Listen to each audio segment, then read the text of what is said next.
Ils sont diplomates, journalistes, éditeurs ou intellectuels suisses de renom. Ils ont soutenu la guerre de libération nationale et joué un rôle dans le succès des accords d'Évian il y a de cela 60 ans, en facilitant les contacts entre les membres de la délégation des négociateurs algériens et le colonisateur. La radio et télévision suisse a rendu hommage à ces personnalités en consacrant des émissions et des rencontres-débats sur le rôle héroïque de ces anticolonialistes suisses impliqués en faveur de la cause algérienne, aux côtés des membres de la délégation du gouvernement provisoire de la République algérienne GPRA lors des accords d'Évian avec le colonisateur français. Parmi ces militants anticolonialistes, le journaliste et écrivain suisse Charles-Henri Favreau, qui avait joué un rôle très étroit et primordial et servi d'intermédiaire entre le colonisateur français et les responsables du GPRA.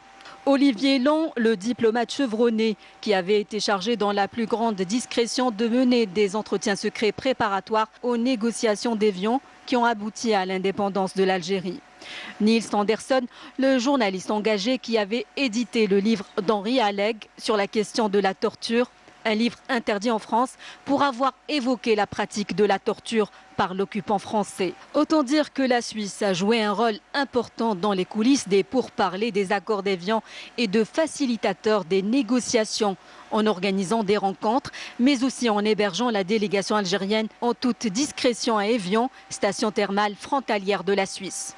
Les menaces de l'organisation armée secrète, l'OAS, de faire avorter ces pourparlers n'ont pas eu d'impact sur le déroulement des contacts secrets qu'a eu Taïb Boulahrouf avec Olivier Lang, qui ont abouti aux négociations Évian 1 et Évian 2, respectivement en 1961 et 1962. Si le 60e anniversaire des accords d'Évian met en avant la contribution de la Suisse en faveur de la cause algérienne, cette date rappelle surtout la ténacité des membres du GPRA, à leur tête Krim Belkacem, qui ont mené d'une main de maître les négociations, faisant preuve d'une grande habileté et détermination. Face aux multiples manœuvres auxquelles s'est livré le colonisateur français pour imposer ses conditions et garder le Sahara algérien, la diplomatie algérienne finit par triompher, ce qui aboutira à la proclamation de l'indépendance de l'Algérie, unie et indivisible. 60 ans après cette date cruciale, la Suisse, qui avait joué un rôle de neutralité active envers l'Algérie,